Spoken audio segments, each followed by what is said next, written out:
విజయ్, రష్మిక మరోసారి కలిసి కనిపించారు. రష్మిక పుట్టినరోజు సందర్భంగా ఇద్దరూ ఒమన్లో వెకేషన్ ఎంజాయ్ చేసినట్టు తెలుస్తోంది. అయితే వీరిద్దరూ విడివిడిగా ఫోటోలు షేర్ చేసినప్పటికీ వాటిలో ఇద్దరూ ఉన్న ప్రదేశం ఒకటే. దీంతో మరోసారి వీరి డేటింగ్ రూమర్స్ వైరల్ అవుతున్నాయి. విజయ్ దేవరకొండ, రష్మిక రిలేషన్షిప్లో ఉన్నారంటూ గత కొద్ది రోజులుగా వార్తలు వస్తూనే ఉన్నాయి. వీరిద్దరూ అధికారికంగా అనౌన్స్ చేయనప్పటికీ తరచూ వీరు షేర్ చేసే ఫోటోల ద్వారా హింట్స్ ఇస్తూనే ఉన్నారు.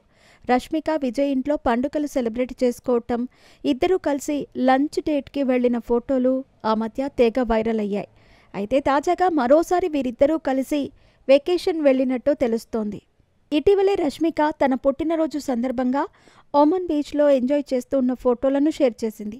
కాగా ఆ తర్వాత రోజు విజయ్ కూడా బీచ్లో ఉన్న ఫోటోలను షేర్ చేశాడు. అయితే వీరిద్దరూ విడివిడిగా ఫోటోలు షేర్ చేసినప్పటికీ వాటిలో ఉన్న బ్యాక్గ్రౌండ్ ఒకేలా ఉండటం గమనార్హం. ఇద్దరూ బీచ్లో ఉన్నారు. అలాగే ఇద్దరి ఫోటోల్లో తెల్లటి ఇసుక, నీలం గొడుగులు, తాటి చెట్లు కామన్గా ఉన్నాయి. దీంతో వీరు ఒకే చోట వెకేషన్ ఎంజాయ్ చేసినట్టు నెటిజన్లు అభిప్రాయపడుతున్నారు. ప్రతిసారి ఇలా ఫోటోలతో హింట్ ఇస్తున్నారు అంటూ కామెంట్లు పెడుతున్నారు.